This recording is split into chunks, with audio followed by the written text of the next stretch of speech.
Então, pessoal, dando continuidade, velocidade. Velocidade do perímetro. Perímetro de um modo geral. Essa opção não é interessante deixar um valor muito alto, tá? Trata-se de perímetro, é uma coisa que você vai visualizar. Quando você pegar a peça na mão, você vai visualizar o perímetro dela, tá? A parte interna dela você não vai ver, você vai ver o perímetro. Então é interessante deixar em velocidade baixa, tá? Para ter uma qualidade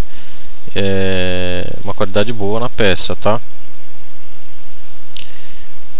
Eu trabalho em torno de 25, 24, tá? Pequenos perímetros. É interessante deixar uma velocidade mais lenta ainda, tá? Esses valores eu estou colocando como referência, mas aí vocês vão testando aí na impressora de vocês aí, tá? Cada bico se comporta de um jeito, cada material que você utiliza se comporta de um jeito, então é uma questão de teste, tá? Isso aqui não é uma regra a ser seguida, tá, ok? Perímetros externos é o perímetro que nós vamos visualizar, tá? Eu deixo na mesma velocidade dos pequenos perímetros, tá? Essas outras três guias, Infill, Solid Infill e Top Solid Infill, eu deixo tudo igual, tá? Em torno de 35. Suporte do material. Isso aqui é aquelas linhas que a impressora faz quando você está imprimindo com suporte. Quando você está com o suporte habilitado em uma peça em um determinado ângulo lá que você pré-definiu, ele começa a fazer o suporte. Então o suporte é uma coisa que você vai destacar, tá? É uma coisa que você vai eliminar da peça quando ela estiver pronta. O pessoal tem mania de colocar uma velocidade alta aqui. Eu não aconselho, porque se você está imprimindo uma peça que tenha 30, 40 camadas que vai utilizar de suporte em velocidade rápida, ela não vai fazer o suporte direito, ela vai derramar material, tá? E pode ser que quando estiver chegando no final, quase já fazendo o fechamento da peça, você perca esse suporte, ele quebre, tá? Porque a impressora só passa uma vez, ela só faz uma linha. Então eu deixo o suporte do material, eu deixo em velocidade baixa.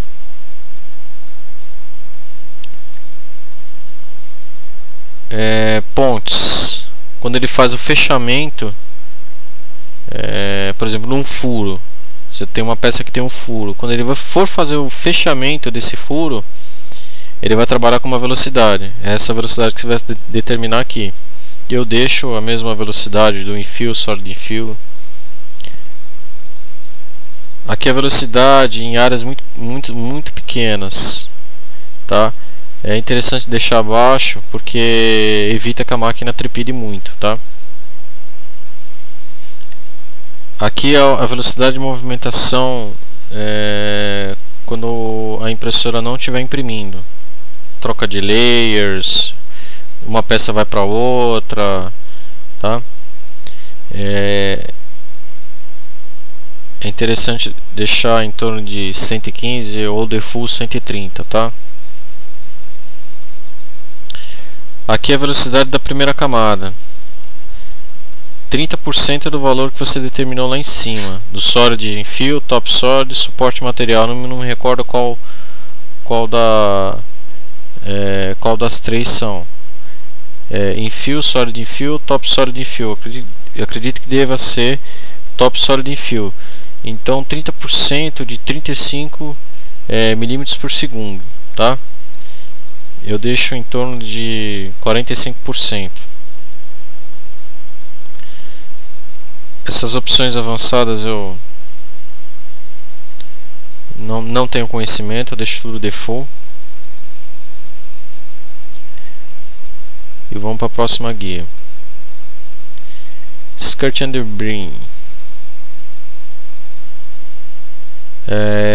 Loops é aquela volta que a impressora faz do objeto, tá? Vocês podem deixar uma ou duas voltas. Isso é para limpeza do bico, né? Para posteriormente estar iniciando a peça, tá? Eu deixo o default aqui, eu deixo uma volta mesmo. Aqui é a distância do objeto, eu deixo 9. O resto eu deixo tudo default. O brim é a borda. Quando você está imprimindo uma peça muito grande, uma peça que vai demorar muito tempo, é interessante deixar essa opção habilitada e de extrema importância, para que evite que a peça se descole da mesa de impressão, tá? Então você está lá imprimindo uma peça de 3, 4 horas, aí porque você não colocou uma borda, você vai perder a peça. Eu trabalho da seguinte forma: peças que demorem até 50 minutos, 45 minutos, eu não coloco a borda, porque você tem que ficar limpando depois, enfim. Eu gosto de sacar a peça já acabada, já pronta para uso, tá? Mas tem situações que não tem como, você tem que colocar o brim, tá? Nós vamos imprimir uma peça, nós estamos simulando aqui a impressão, né? A configuração e impressão de uma peça pequena. Essa peça não vai demorar muito para ser impressa quando a gente mandar fatiar, então eu vou deixar aqui desabilitado. Suporte do material. Esse suporte do material é aquela guia aqui, ó. É essa velocidade aqui, ó. Então vamos simular aqui.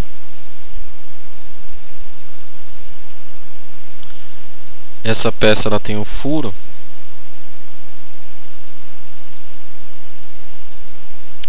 tá? Então ela tá fazendo as camadas, tá? Quando ela chegar aqui no sextavado, ela vai começar a jogar suporte. Se você deixar essa opção habilitada e determinar o ângulo, a partir de que ângulo o suporte vai ser gerado. Normalmente é 45 graus, tá? O formato desse suporte e a distância de uma linha para outra do suporte, tá? Eu deixo retilínea e aqui eu deixo default.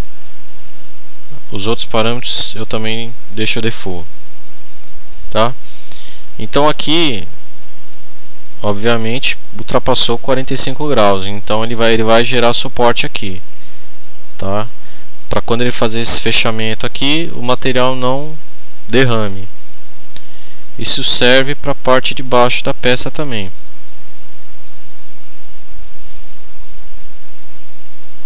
Aqui em cima ele vai fazer o fechamento. Aqui é o sextavado, ele vai gerar o suporte. Aqui nesse retângulo ele também vai gerar um suporte, porque quando ele chegar aqui em cima na peça, ele vai fazer esse fechamento aqui, ó. Tá?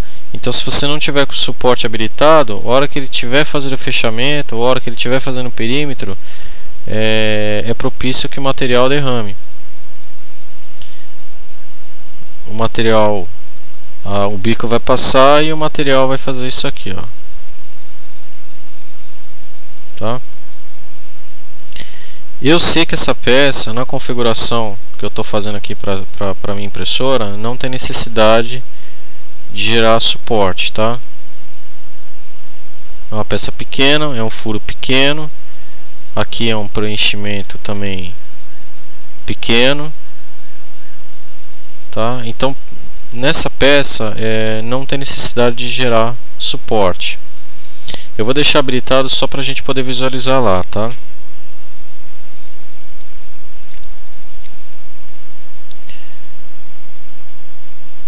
Essa guia notações,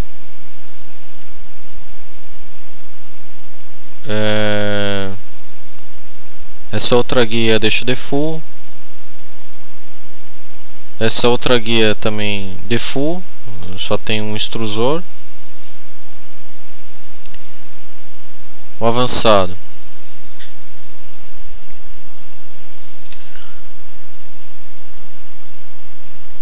eu deixo tudo default, salvo primeira camada. O quanto que ele vai jogar de material na primeira camada? Ele vai jogar 200%. Ele vai jogar 100% a mais do que nas demais camadas, tá? Isso faz com que o material grude bem na mesa, tá?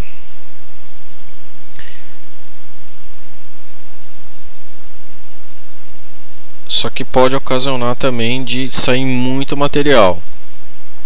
Aí faz aquele formato de U, né? Ele começa a depositar o material e as bordas do material começam a subir, assim, né? Então eu vejo como que está atendendo aí a primeira camada, como que está ficando a primeira camada, e altero aqui. Isso aí vocês vão ter que ir testando até chegar num valor aqui, tá? Bom, a primeira guia finalizada, tá? Vamos dar um nome para ela. Você pode dar o nome de uma peça, se for especificamente uma configuração para uma peça, ou de um modo geral. No meu caso, 95%, 98% das peças eu imprimo nessa configuração, salvo algumas peças eu habilito suporte, outras não, outras eu ponho borda, outras não, mas no modo geral a minha configuração padrão é essa daí, tá? Você podem colocar o nome da impressora, teu nome, enfim, tá? Ele já criou aqui. Essa opção aqui é uma opção que tem a ver com memória. Quanto mais você aumentar aqui, mais memória ele vai utilizar. Eu desconheço isso aqui, tá? Eu deixo default, tá? Filamento. O diâmetro do teu filamento. Isso é de extrema importância, porque isso daqui ele vai determinar o quanto que o motor do extrusor vai girar. Então, por exemplo, se eu estou usando um filamento de 1.75, o motor do meu extrusor vai girar muito rápido,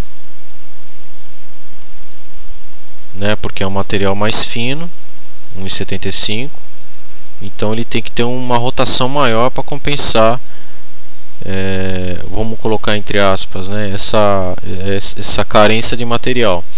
Eu utilizo o ABS de 3 mm, tá? Cada fornecedor tem uma tolerância, tá? Para mais, para menos. O correto é medir com um paquímetro, você pegar várias partes do filamento, a cada espaço do filamento, e medir para ver a tolerância, ou perguntar pro teu fornecedor de filamento qual que é a tolerância, mais e menos, tá? O filamento, normalmente os filamentos que tem no mercado aí, ele gira em torno de 0,015.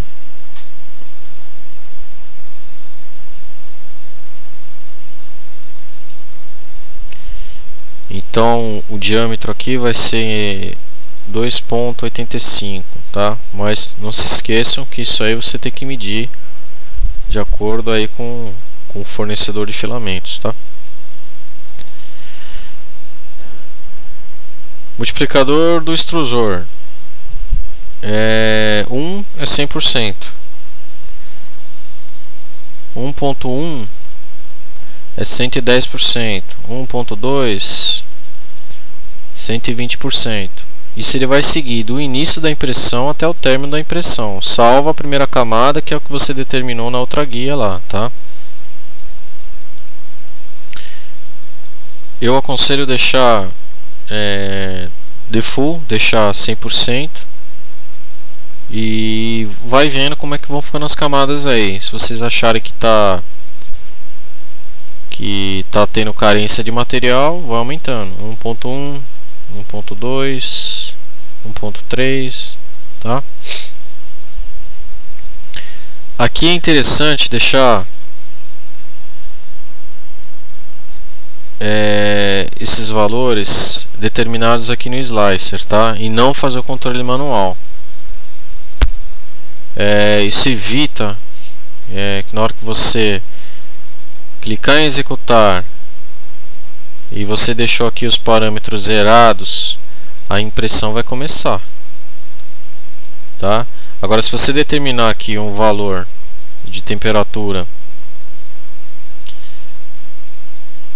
e der o play aqui depois que tiver fatiado, se ele não atingiu a temperatura que você determinou aqui, tanto do extrusor quanto da mesa, a impressão não vai começar, tá? Ele vai esperar chegar na temperatura para depois começar a impressão. Então, isso é de extrema importância, porque às vezes a gente acaba esquecendo, dá o play sem querer, depois você vê, poxa vida, não estava ligado, ou não estava na temperatura certa, aí você teve que dar uma parada de emergência, começar tudo de novo. Então, a temperatura da primeira camada e a temperatura das demais camadas até o término da peça, tá? Isso depois vocês também podem fazer no controle manual aqui, tá? Poxa, eu acho que eu posso aumentar um pouquinho mais aqui. Durante a impressão você pode alterar os valores aqui, tá? Temperatura da mesa.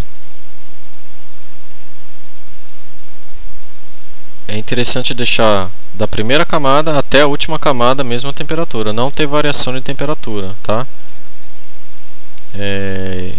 Isso evita que a peça se descole, tá?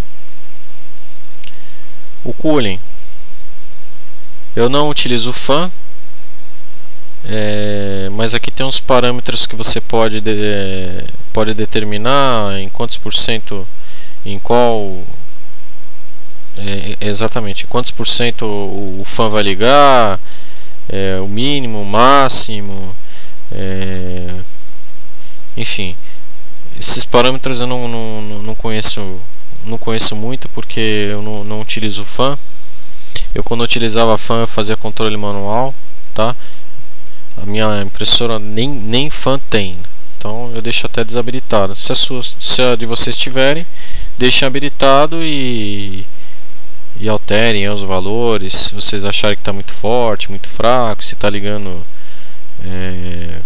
antes do tempo, enfim, aí tem uns parâmetros aqui que vocês podem estar alterando aí. Novamente, salvem.